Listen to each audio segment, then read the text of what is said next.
take no more games. Say that again. Just can't take no more games. Feel you on that one, my man.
Okay, Friday edition of the After Show. Got Week of Justice with you. Wink over here on the East Coast. And justice on the west coast of the contiguous United States of America. It is Angular Repose Friday. Oh, we were such at an angle that we were a little... we got to push the button. Yeah. We got to put... It's Angular Repose Friday. We were at a jaunty angle, by the way. Exactly. And you should as well. And with that, we made it to the end of the week just so that we can try to get through the weekend. Yeah. Yep. Ooh, oh boy. It seems like more happens on the weekends that used to happen during the week. And, the weekend was for rest, but we need to be in an angle to get our power back, as they say. And Wink, how are you doing? Not bad. It is 55 degrees, kind of overcast today, but going up to about 62, 63. Typical October day. We're getting into October now pretty well. And, I like October. It's a nice month. Also, at the end of the month, you got Halloween, so you can't beat it. I'm reminding you in the chat, just go to netrootsradio.com, scroll down the bottom of the page, and on the right-hand side of the bottom of the page, there is a link to the chat. So click that. Join us there. And to the left side of the homepage, to the leftish of the chat room link, are the Contribute Donate buttons definitely located for your perusal. Because, we have to pay the bills, and your generosity really helps us do that. And thank you so much. Podcast, by the way, can be had sometime shortly after the show. They'll be put up on Spreaker. That is the raw data file. And then the perfected daily file, the PDF, will be put up later on Podbean, iTunes, Stitcher. Tune in. And wherever else fine podcasts can be found. Not so fine ones can be found there too, but some really good fine ones. Yes, indeed. Well, you know what? Wink, here along the banks of the Rogue River in the Rogue River Valley of Southern Oregon, they're saying it's 33 degrees. My garden thermometer is a tick above that, actually, a few ticks, more like 41, but it's chilly. Chilly. Yeah, it is. Yep. We were supposed to be warmer. We're going to be at, 81 today? Well, we were at 77 or so yesterday. Not for very long, I got to tell you. Took a while to get there. Yep. And that, I think, I take that to mean it's fall. Oh, yeah. Good. Winds right now are out of the northeast, barely measurable. Air quality index is good at 26. We still are experiencing a little bit of high pressure at 30.17 inches, visibility 10 miles, and humidity at 77%, as well as should be. This is Oregon, after all. Yeah. Okay. Weather from around the world is brought to you by People's Personal Weather Stations, and they live around the world. Okay. I think they have a little bit. I think they have a little bit more of a advanced weather station than the Dixie Cup. I used to have one of those. Store-bought thermometer. You gotta have one of those.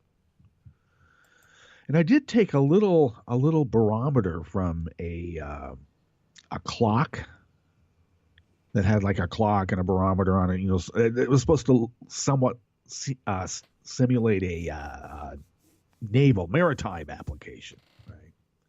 So I scavenged that off and made myself a weather station. But you couldn't tie it up to anywhere. Had a little like wind meter, you know. I use Dixie cups for that too, Wink. Boy. Yeah, it works. Yep. Okay, I think these people have a little bit more involved weather stations, hopefully, because they certainly got them tied to the web. Well, it looks like, oh my gosh, London is at 62 and partly cloudy. Paris is 56 and clear. Rome is 72 and partly cloudy. Kiev is 51 and mostly cloudy. Kabul, 74 and mostly cloudy. Hong Kong is 87 and clear. Tokyo, 59 degrees Fahrenheit with rain. Sydney, Australia is 60 degrees and partly cloudy. San Francisco, California is 56 and clear. And New York is 75 degrees Fahrenheit and clear. And, we do have some sort of weather warning. We do here in San Francisco. Let us open that up and find out what the heck is going on. Will it allow me to? I don't know. Hold on just a second. Okay, here we go. Maybe, maybe not. Well, there's some sort of weather warning in San Francisco. I have no idea what it is, Wink. Huh. For some reason, I just clicked on the link and it bounced back to me. So, well, it could be. Let's see. Let's see once again. I'm sorry, folks. 56 and clear. What could be going on now? Really odd. Okay, well. Oh. Nope, I can't get there from there either. Okay, sorry, folks. That is weather from around the world, brought to you by people's personal weather stations from around the world, plus weather in Wink's place and my place. And we would tell you what's happening in San Francisco, but we'll have to find another platform. I don't know. What could be going on? Fall leaves? An abundance of fall leaves? Possibly, clogging up the drains? Maybe. Oh, boy. Okay, so I don't know how you would like this, Wink, but, you bring your wife to meet the President of the United States. Yeah. And then in the photo op, he just cavalier says, this is the calm before the storm. The wives are saying, wait a second. We know what that means, calm before the storm. Like red sky morning? Like on Tuesdays on the after show at Netroots Radio, red sky morning. There's a storm? A brewing, you're saying? And somebody asked him, what kind of storm? He said, you'll find out. Yeah. So I don't know. Is that like some sort of hydrogen atom wind? Is that the storm he's talking about? And where will that be? Niger or North Korea? Could be could be a ring. Okay, but if you were the wife of those military guys and you're listening to this stuff, yep, there's a storm of ruin, Wink. Boy, oh boy. Looks like Kelly's phone has been compromised since at least December. Wow. Ivanka and Jared transferred all of their email and stuff to the Trump organization right after they were told not to.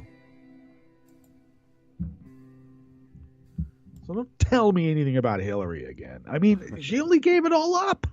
Yep. Gave it all up. Yep. Oh, what else? Oh, the bump stock. Bump stock is Obama's fault. Oh, yeah. Yep. It's Obama's fault because the manufacturer lied to the government agencies to get this thing through. That was Obama's fault. And I guess maybe it would be because he was black after all. Yeah. Yep. and people had to buy a lot more guns and be able to modify them in some way to become a massive human killing machine, which proved out in Vegas, by the way. One guy. Yeah, he had a bunch of them, but, still one guy. And because, a black president is the most threatening thing that could ever happen to the United States of America, says 3% of the people that own 50% of all the weapons in the United States. Yep. Okay. But that's not political. That's just the way it is. Okay? Is that clear? Is that clear? It better be clear. Well, these are the issues we will be attending to today. We might bump up against a few more. It is Friday. It's almost like an anything goes with a theme, Link. Maybe, or maybe not.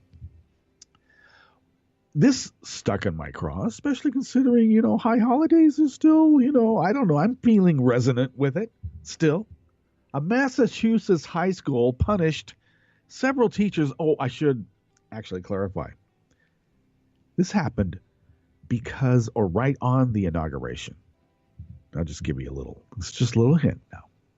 Massachusetts high school punished several teachers for discussing anti-Semitism with their students after the school was vandalized with swastikas the day of Trump's inauguration. We'll show you.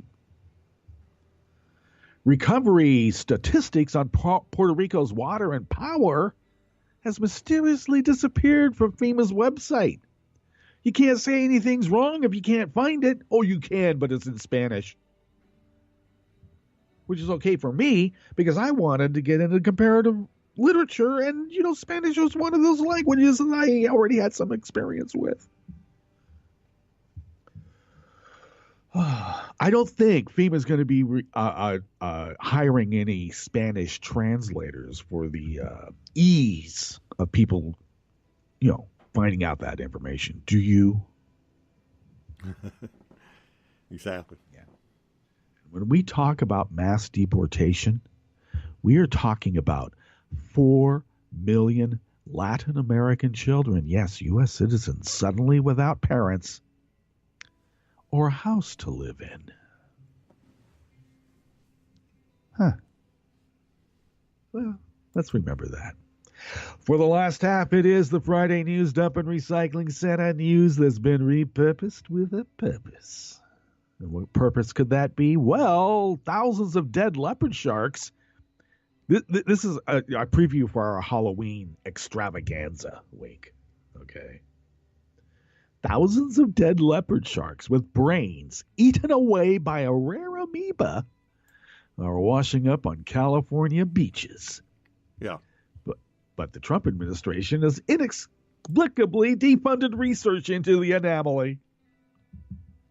And that's a fancy way of saying, I guess as punishment, California has to be punished. Dead leopard sharks? You mean that might... Oh, I have no idea, Wink. I have no idea. Oh, but 6.5 years since the Fukushima disaster? Yeah, that one. Deadly. Radioactive cesium atoms have been discovered leaching into the open ocean sand up to 60 miles from the plant. Not good. Not good. All that. Plus the Connect, Unite, Act Daily Coast community calendar, and there's more, always more on the after show. With that ever so fine fellow over there on the East Coast, which I have to tell you, has special knowledge about the power industry that uses atoms and other things that bounce against each other and crack. Yep. And his name is Wink. And this guy all the way back over here on the West Coast, and coastal elitism does not describe the narcissism that I've surrounded myself with.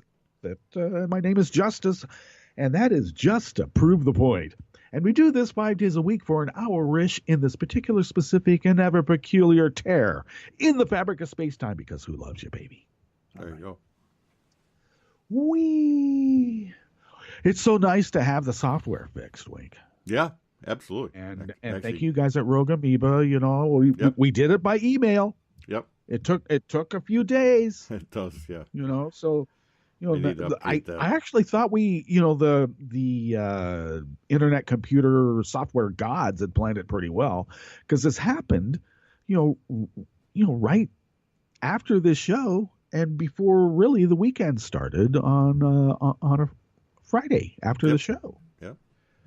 So I thought that, you got the whole weekend to figure it out. It took a couple of days, a few days past that, but it works fine. In fact, it's working better than Yeah. before I had the problem. Love it. Yep. Okay, so I don't know. There's always something good that comes out of everything. Which reminds me, Milo has been exposed, as if we didn't expose him already. And when I say we, I don't mean you and me, Wink. I mean the most observant, factual, batting 1,000%, understanding about what the hell is going on before we all figure it out. And that was like women and black women said exactly what was going on with Milo. Okay. And yeah, so Bannon, the alt-right mouthpiece that's really still in the White House. Oh, Let's hell be yeah. clear about Yep. that. Okay, well, they've been exposed for, the Nazis that they are. And it's even worse, Wink. A reporter from Vice was feeding this guy Milo stories, and doing some sort of vendetta against feminism. What is it with these guys? Huh. I don't know. I don't get it. Well, I do. I have some notions about it. But you don't want a enlightened, despotic poet, philosopher, king. A failed one, because, otherwise I'd be running the world.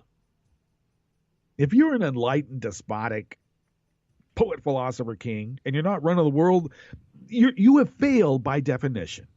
But the regalness in which we pass judgment on the rest of the world still remains. And the enlightened part is understanding that a man has got to know his limitations, don't he? But I got to tell you, you all these authoritarians out there, you don't want authoritarianism, because really, if someone like me takes over, the very first thing I'm going to demand of everybody is to learn Latin and Greek, read Plutarch's Lives, and then we'll move up, and eventually we'll get to Thomas Merton, or as people would say, Thomas Merton. That was the genetic part of me that says Creek instead of Creek. I'm sorry. Yep. Thomas Merton. Ooh. And I don't know, a philosophy of helping those who are least able to help themselves, and, being good neighbors. And apparently those demands are just so outrageous, Wink. It's a good thing I'm not poet, philosopher, king. I mean, these guys, they want us to kneel before them and kiss their rings and put our hands over our heart when the national anthem is, I don't know. Sorry. Don't want me as your authoritarian. So let's not have any authoritarianism, is the way I look at it. I think that would be a fair assessment. Don't you? Exactly. Oh, God. All right. Well, let's get into these. We're almost into the last half. Now, what's weird about this peculiar tear in the fabric of space-time is that time is relative. Because the half at one point might be looked at as being only like a quarter or less. But when you're in the midst of it, it still can be half. Isn't that weird? Noor Al-Sabai from Raw Story penned this article shortly after Donald Trump won the presidency last November. A student at Stoughton High School in Massachusetts used tape to create swastikas on his school's walls. When another student confronted the person who drew the hateful symbol, the instigator responded that he'd burn the swastika, quote, the way they burned the Jews. Well, I guess he has a free speech right to say that, doesn't he? In response, senior English teacher Stella Martin discussed anti-Semitism with her students, only to be reprimanded by the school's district superintendent after the parents of the boy who put the swastika on the wall complained that he was the one being bullied. By these Jews, probably. See, this is how it begins. Isn't it? Isn't this how it always begins?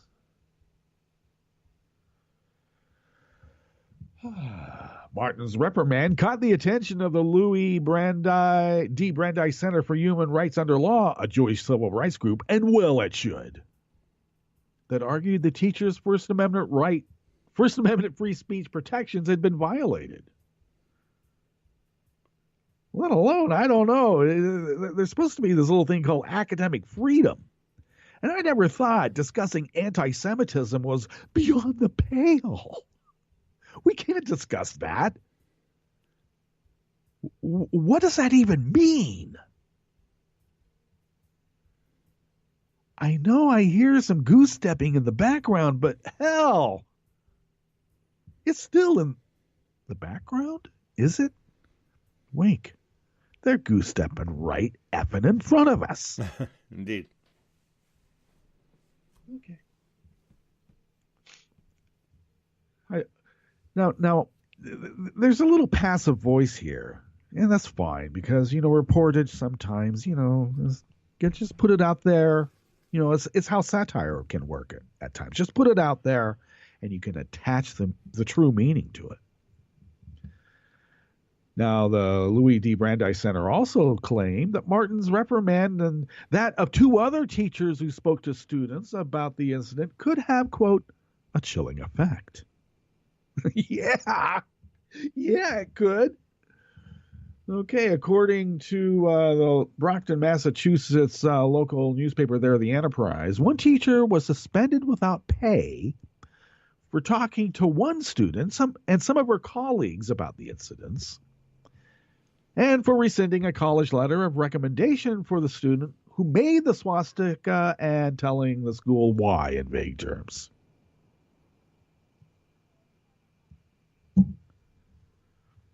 And what were those vague terms? The kid put up a swastika in these classrooms and then told people that he wants to burn his fellow classmates like the Jews were burned. I don't know. That's anti-fascist, isn't it now? And we can't have that. Wink. Good. It's really a good thing that you're on the other coast. Yeah. Yep. Because you would have to hold me back. And now I'm just I'm actually I'm responsible for holding myself back, just knowing, So when I say hold me back, it's like, jeez. Oh boy, I don't know. Yep. This is how pogroms have always begun. Next thing we'll know, that those teachers will be accused of drinking baby blood. Jesus. Yeah. The little Nazi is the one being bullied. See how that works? It sounds so much like, I don't know, Nazi Germany around 1927. Yep.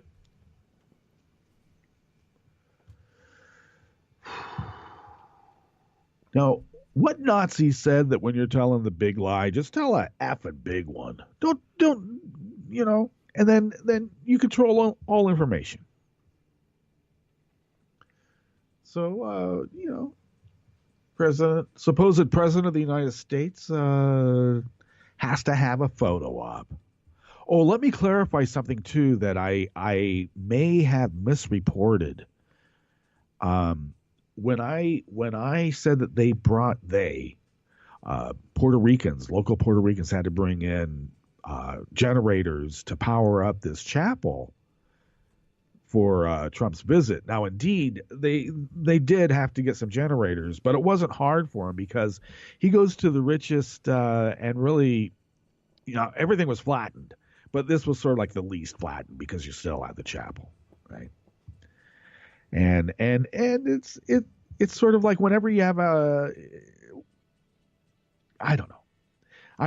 The point I'm making is that I may have made it sound that the area that Trump gave this paper roll throwing extravaganza was in a very poor area or whatnot, and that's not the case.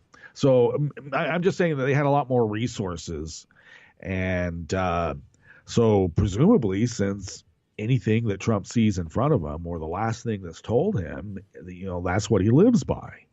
And so he sees, well, this isn't so bad.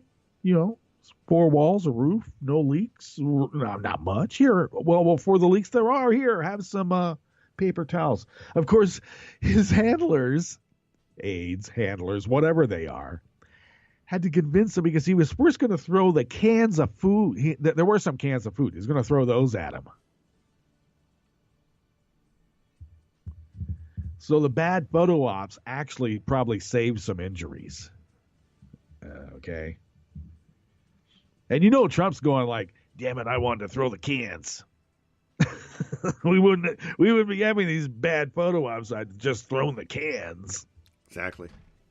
Yeah. Okay, this is Steve Bannon actually writing for MSNBC's Rachel Maddow blog. Americans who visited FEMA's website yesterday looking for information about the federal response to Hurricane Maria could learn some important details. They'd see, for example, how many federal workers are in Puerto Rico and the U.S. Virgin Islands. They'd also learn about the number of ports, post offices, grocery stores that have reopened, along with how many roads that have been cleared. But, however, what visitors to FEMA's website wouldn't find is news the Trump administration considers unpleasant. As of Wednesday, half of Puerto Ricans had access to drinking water and 5% of the island had electricity. And that was according to stats by FEMA's on its webpage documenting the federal response to Hurricane Maria. But by yesterday morning, both of those key metrics were no longer on the webpage. In other words, there are stats available to the public, just not the ones that Team Trump dislikes. The data that points to progress in Puerto Rico has been deemed worthy of promotion, while the data on access to water and electricity has suddenly disappeared.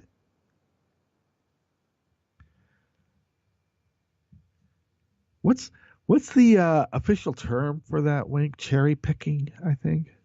I think that's the official term. Something like that. Yeah, it's close enough. Yeah. Yep. It may be in the Netroots Radio style manual. Of course, I make it up as we go along, so I'll have to check. Exactly. That's in there, I'm pretty sure. I'm sure it is. It is now. Yep. All right. When the Washington Post asked FEMA about the removal of the data, an agency spokesperson pointed to other ways to find the information. Yeah, it's right over here. It's in Spanish. It's okay. All you have to do is go to this link, and then this link will redirect you to another link to make you think that you're getting some sort of bug, which you probably are. But then you'll immediately be redirected to the Puerto Ricans' information site, and it's all there in Spanish, and it is. That's where they send you, Wink. They bounce you around a few times, and then you finally make it to the Puerto Rico site, and they do have correct stats about water availability and how much power has been restored to the population. In Spanish. It's right there. They're doing their due diligence. Heck yeah. Now, this would be less outrageous if it weren't an increasingly common way this administration does business. Yeah, of course, just last week, Treasury Department decided to hide a report from career economists on the beneficiaries of a corporate tax cut. And then a month earlier, the National Academies of Sciences had compiled evidence on the public health risks of mountaintop removal, which involves coal mining. And, of course, the Interior Department ordered a halt to that study. Okay. just to give you a little reminder, in the last half, we're going to be talking about a study that the Trump administration stopped about dead leopard sharks washing up that had their brains eaten away. And it's not like they stopped swimming, Wink, when they had their brains eaten away. It's just that they got washed ashore. Zombie leopard sharks. Yeah. Yep. When you get the zombie bull sharks, oh boy, we're in big trouble. Not a good sign. Not a good sign. Though visually, the hammerhead would work better cinematically. Yeah. Yep. Bull sharks, they're pretty big, but it's the hammerhead that's the one that we got to do in the movie. Indeed. Brain-eating zombie leopard, hammerhead sharks on a plane. Yeah. Even on we can do the plane. Yeah. Oh, okay. Very quickly here, this is by Esther Yushile from Think Progress. Approximately 1 in 4 Latin American children living in the U.S. has one undocumented parent, according to the latest research from the National Research Center on Hispanic Children and Families, published on Wednesday. A stunning finding that could have major ramifications in the discussions of mass deportation policies under Donald Trump. The brief, co-authored by Wyatt Clark, Kimberly Turner, and Lena Guzman, offers the most definitive and recent data that estimates anywhere between 25 and 28% of all Latin American children, or about 4 million children, have an unauthorized immigrant parent. Now, Esther is using the term Latinx. That's probably what I should be using. Just as a reminder, what that denotes is, not just Central America or North America, whereas what Mexico is actually deemed as, or South America. It deals with the diaspora more. But I want to make clear that these are U.S. citizens living here. Okay. In short, about 1 in 4 America's Hispanic children are at risk for experiencing the stresses associated with having a parent who is an unauthorized immigrant, the report authors wrote.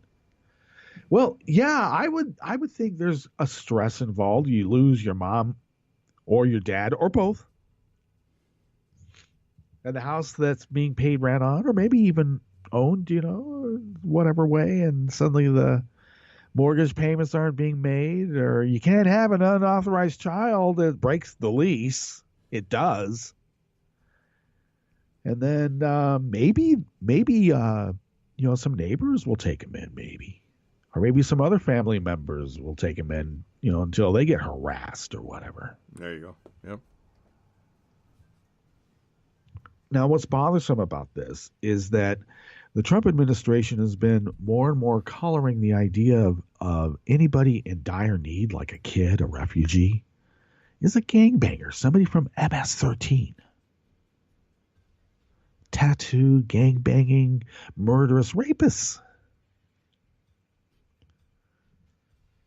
We were talking about Anna Francisco, the modern-day Anne Frank's got to hide in the attic and write a diary about, God, I just wish I could have my puberty and, burgeoning womanhood left intact instead of, dying ahead of my time. But those are the times that we live in. We'll just have to adapt. All right, Wink, let's get to our Jim Hightower break. We'll come back and go through the Connect, Unite, Act Daily Codes Community calendar, and then the stories for the Friday News Dump and Recycling Center. You're listening to the After Show on Netroots Radio with Wink and Justice, and we will be right back. Betsy DeVos and her hubby Dick are lucky enough to have inherited a big chunk of the multi-billion-dollar fortune that Daddy DeVos amassed through his shady Amway Corporation. But what they've done with their Amway money is certainly not the American way. The DeVos couple are part of the Koch brothers coterie, pushing plutocratic policies that reject our country's one-for-all, all-for-one egalitarianism. In particular, Ms. DeVos has spent years and millions of dollars spreading the right wing's ideological nonsense that our tax dollars should even be given to private schools that exclude people of color and the poor, as well as to profiteering schools known to cheat students and taxpayers. Bizarrely, Donald Trump chose this vehement opponent of public education to head up the agency in charge of, guess what, public education. Rather than working to help improve our public schools, the Trump-DeVos duo wants to take $20 billion from their federal funding and give it to corporate chains. To see the efficiency of this scheme, look to Arizona, where State Senate President Steve Yarborough pushed privatization into law. One of Arizona's corporatized schools, called Axto, pays its executive director $125,000 a year. His name is Steve Yarborough. Axto also pays millions of dollars to another for-profit corporation named HY Processing to handle administrative chores. The Y in HY stands for Yarborough. And Axto also pays $52,000 a year in rent to its landlord. Yes, Steve Yarborough. This is Jim Hightower saying, as Wall Street banksters, drug company gougers, airline fee fixers, and so many others have taught us over and over, most corporate executives are paid big bucks to take every shortcut, cheat, and do whatever to squeeze out another dime in profits. Why would we entrust our school children to them?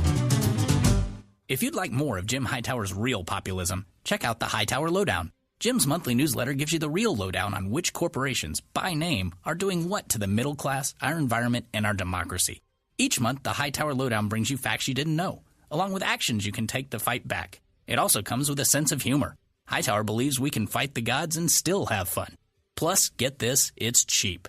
Only $15 brings you 12 issues a year. For real populism, go to hightowerlowdown.org. You are listening to netrootsradio.com. Please hang up and try again.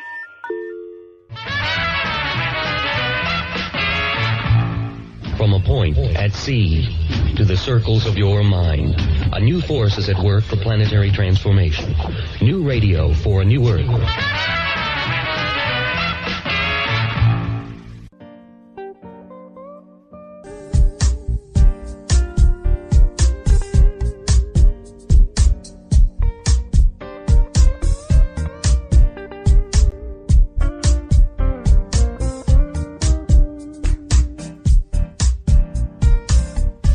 Okay, we're back. And indeed, we are back. And thank you for sticking with us. This is the After Show with Wink and Justice. Justice here along the banks of the Rogue River, in the Rogue River Valley of Southern Oregon on the West Coast. Wink is an upstate New York 21 on the East Coast.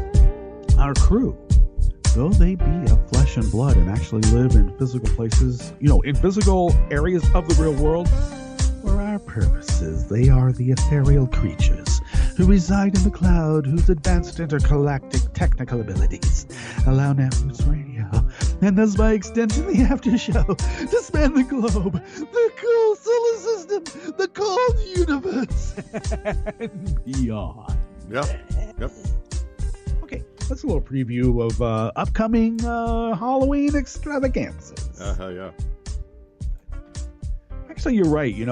I used to mark Halloween as being a very nice holiday because growing up in a rural, my early childhood was most of the time in a more rural area. And so the other kids on the other farms, we'd all go on these big hay rides that were put together by, the parents, of course. Right. And we would go and pick everybody up and we'd sing Christmas carols. Then there'd be like a really neat bonfire and you'd sing more Christmas or not Christmas. Well, Christmas carols are later on, but the Halloween began that season of the hayride season is what I always called it. Yep. And I liked it. Especially since we didn't really have much in the way of TV for a while there because right. People weren't wired in. You were stuck with an aerial. Yep. Okay. All right. So today's Connect, Unite, Act Daily Co's community diary is facilitated by Smiley Creek, and she opens up with an essay on mathematically precocious kids. Now, were you considered one of the gifted kids, especially in science or math? And no. I was yes and no. Yep. I was considered one of those gifted kids, but I wasn't that gifted in math. Let's just put it that way. Right. And mostly because of laziness.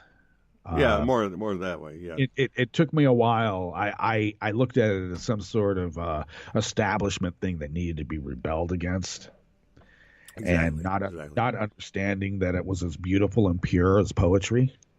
It is. Which poetry is not pure, but it is mathematical. Yep. And once I discovered that, and then music too was another aspect. Maybe I did. I have a natural mathematical understanding of beat and rhythm. Oh, hell yeah. That was easy to replicate rather than having to learn. So there was that. But, and then getting into the trades, you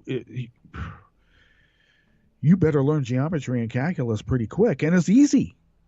You got all the measuring devices right there to do it. Square a corner, for instance. And then I realized, that's what they meant. What an idiot I was. But we need more math and science. Indeed. Okay, New York City Cossacks will be meeting up on Saturday, October 22nd at Spitzer's Corner, 101 Rivington Street at the corner of Ludlow. They'll be meeting in the back room and send Cosmail to Kathny to RSVP. I don't see Roaring Girl there yet. She'll probably show up eventually because she lives just almost around the corner. Well, a little ways away. Yeah, she'll be going in general area. So. Yep. And a tentative dinner event in the city of San Francisco for an early dinner to welcome T. Burchard to the Bay Area. Cosmail Navajo, if you'd like to attend, that would be Saturday, November 4th. And as they get more and more people, that'll determine the size of the space and where it will be. And that is your Connect, Unite, Act Daily Coast community calendar for the 6th of October of 2017. All right. The only way that we could ever get away with flying on private jets if we were ever able to be elevated into the hallowed halls of government service, Wink. Yeah. Is if we were like Republicans. Yeah, exactly. Just saying. Now, on the other hand, the DA of New York, Ed Vance Jr., I guess he's not above a bribe or two. Heard about that? No, I didn't catch that. Yeah, Ed Vance Jr. took some bribes from the Trump lawyer, the one that was kind of a drunk, Kasowitz. And this is from several years ago, to drop a case against both Jared and Ivanka. Yeah, I did hear that, yep. And he overruled his prosecutors, and then for some odd years later, he returned the campaign contribution, is what they called it. So that makes it okay. I returned it. Look, I'm pure as snow now. Had no idea. Yep. Gave the money back. Okay, just saying. The criminal heart is not delineated by political ideology, I suppose. Greed is what binds us together, Wink. There you go. And if you're against greed, you must not be American. Well, no. I'm only being... I'm joking now, of course. You know that. All right. Well, as we round up to about a quarter of the show left, we're going to call it the last half. Because that's when we do the Friday News Dump and Recycling Center news that's been recycled and repurposed with a purpose. All right. Indeed. I always love these things where, like, there's a rare amoeba eating away at the brains of breathing organisms. Yeah. And then and then the muscle twitch goes on for like a long time. Yeah. Yeah. When I was a little kid going to Catholic school, I tried to put together the idea of spirit and then this machine that was like our body. Because, is the body like a car? And so, like, what animates the car? The driver, of course, you know. So I was always trying to figure out what the driver was, and I figured out at some point the driver was me. Oh, God. Yes. So when I read these stories about, you know, leopard sharks with their brains eaten away, it's not a big leap to go, what would happen? Wink.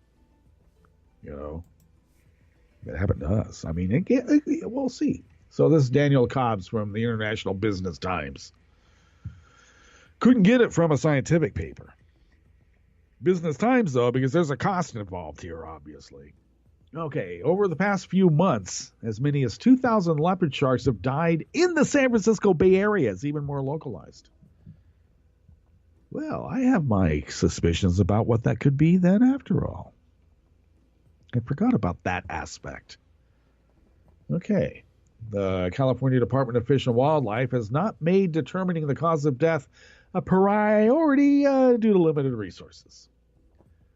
According to Mark Okahiro, a research scientist, his department theorized a pathogen or parasite is the most likely cause of death. He said this pathogen or parasite became a larger threat in recent months because it targets a variety of species, explaining that a myriad of different fish were found dead in the San Francisco Bay.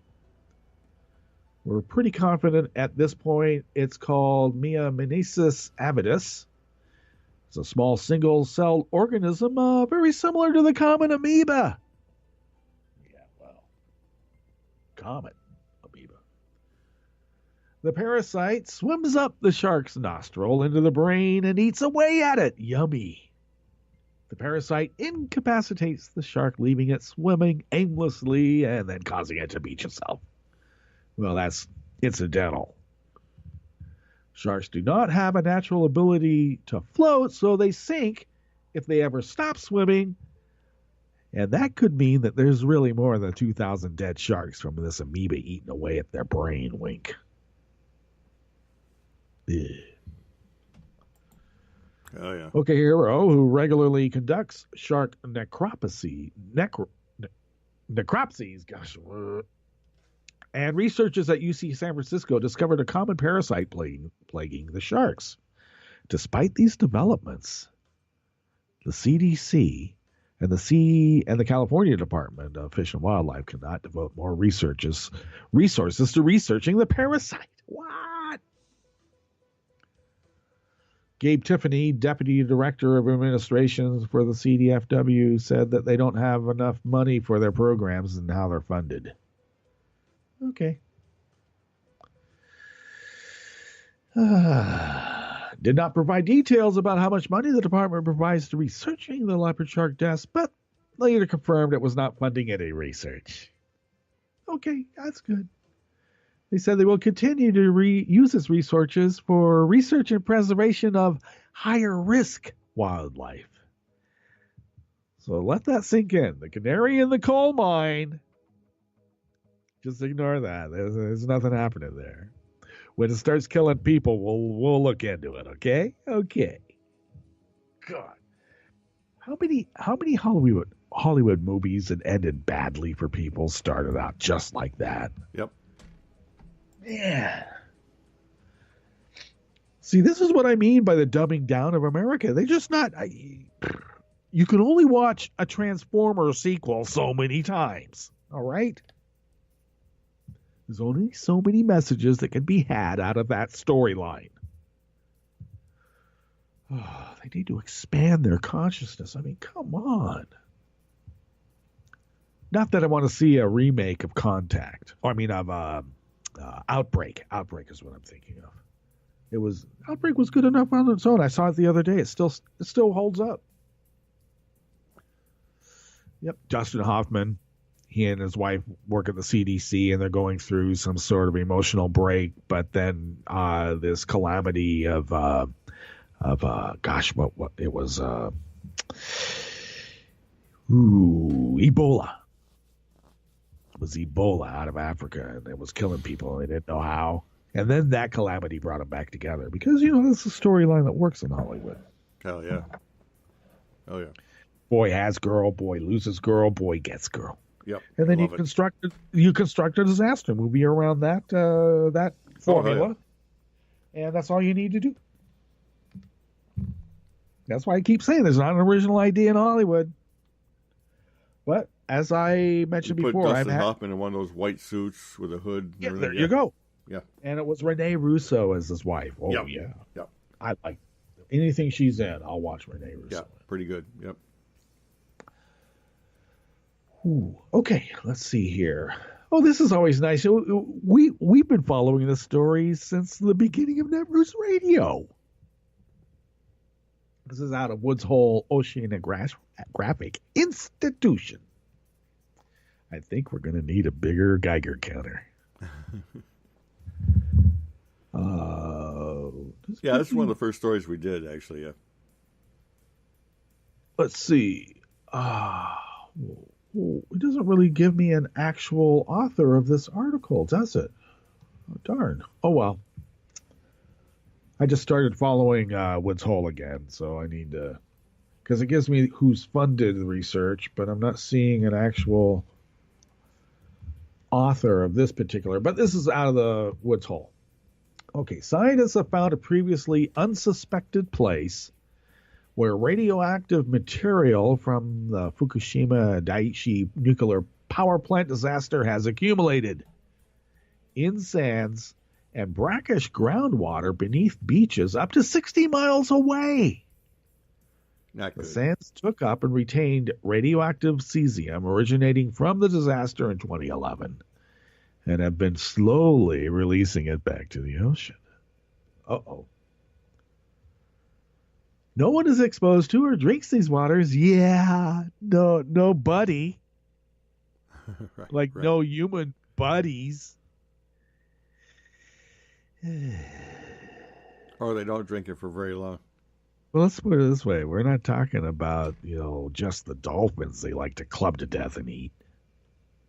Okay? Drinking the water. In some fashion. Yep. But nobody that walks on two legs, no bipedal, organisms that have a consciousness that we call me and we and you. Right. Because we don't ascribe that behavior to animals, apparently. But just to be clear, we're talking about us, humans. We're not drinking the water. But we might be eating those things that do.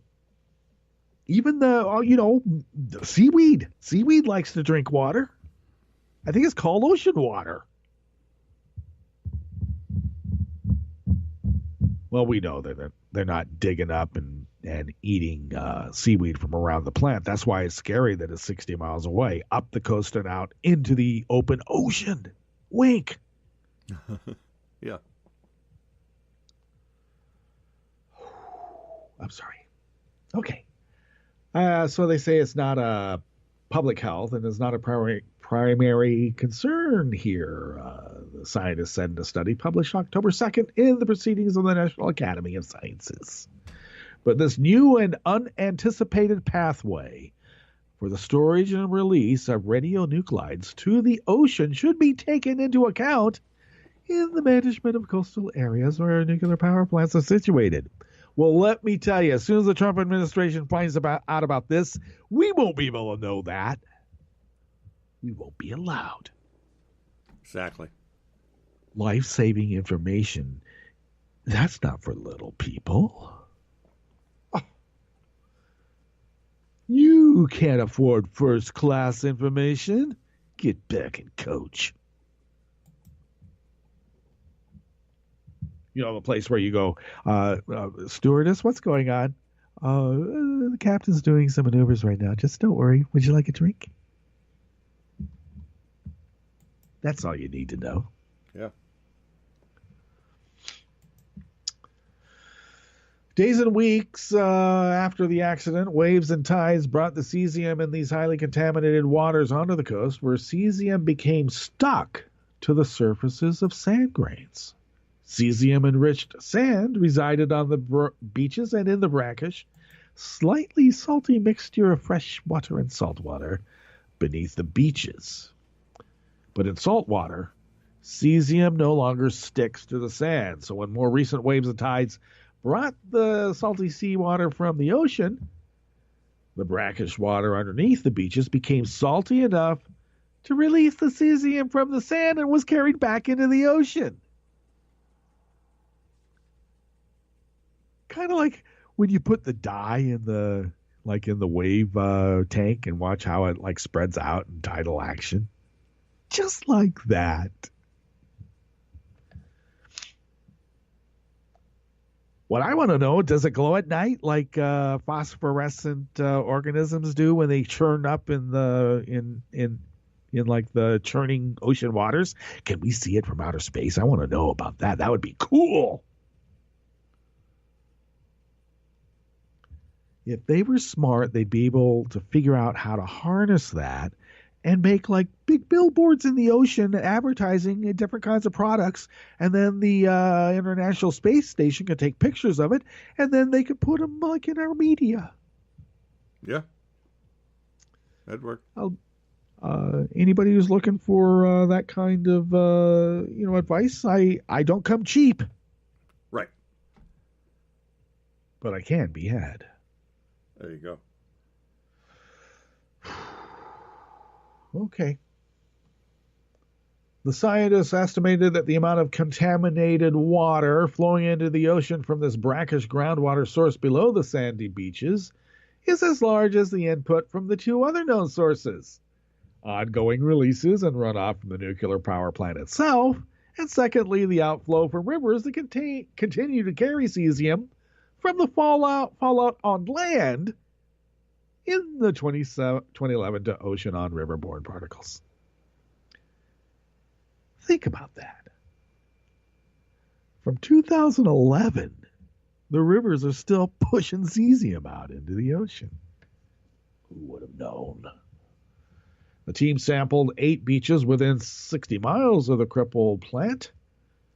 They plunged 3 to 7 foot long tubes into the sand, pumped up underlying groundwater, and analyzed its cesium-137 content.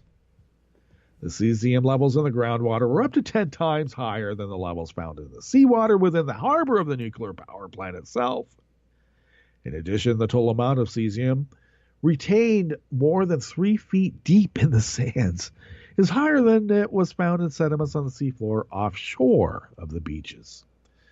Now, we all know that cesium has a long half-life and persists in the environment. The scientists detected not only cesium-137, which may come from the Daiichi plant, or from nuclear weapons tested in the 50s and 60s, but also cesium-134, a radioactive form of cesium that can only come from the Fukushima accident of 2011. Okay.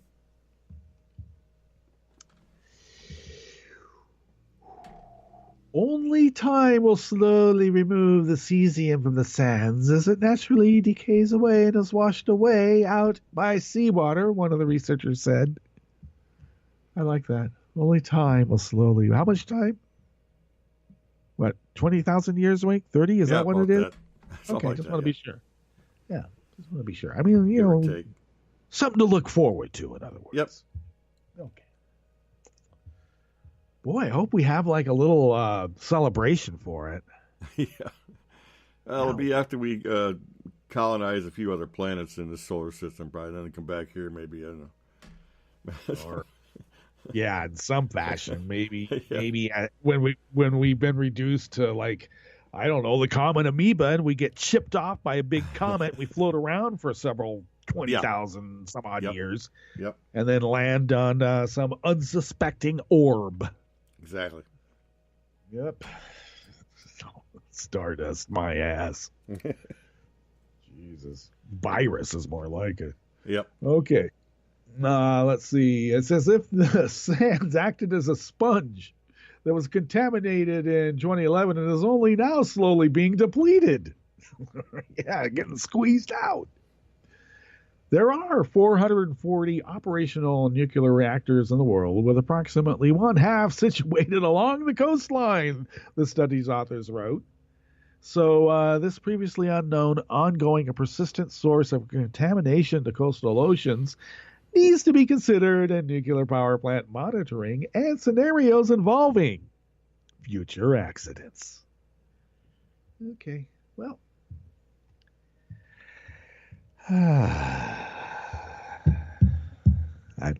maybe splitting atoms isn't an efficient way to, destroy the species. We could do it simply or in a much more simple fashion, Link. Oh, And it doesn't last as long. Oh, well. All right. Well, that brings us really to the end of our broadcast period for the week and for the day and the week. But we will be back here bright and bushy, same time, same station for the after show. But if you have a hankering for live call-in radio of the progressive kind, that can be had over the weekend.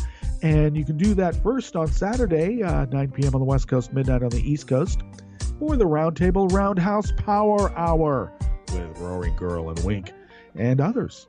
Yes. And join them for an hour of that. And then Jibber Your Jabber with Wink on Sunday night, 2 hours, beginning at 9 p.m. West Coast, midnight East Coast. And you're jonesing for live call-in radio. Will be scratched. So there you go. All right. We'll have Loop Guru's Karma Marga playing in the interim before Hartman comes up about 6 minutes after the hour. So we'll leave you with that, and be good, do good, and we'll see you next week. All right, Wink. I'll see you on the other side. All right, we're out.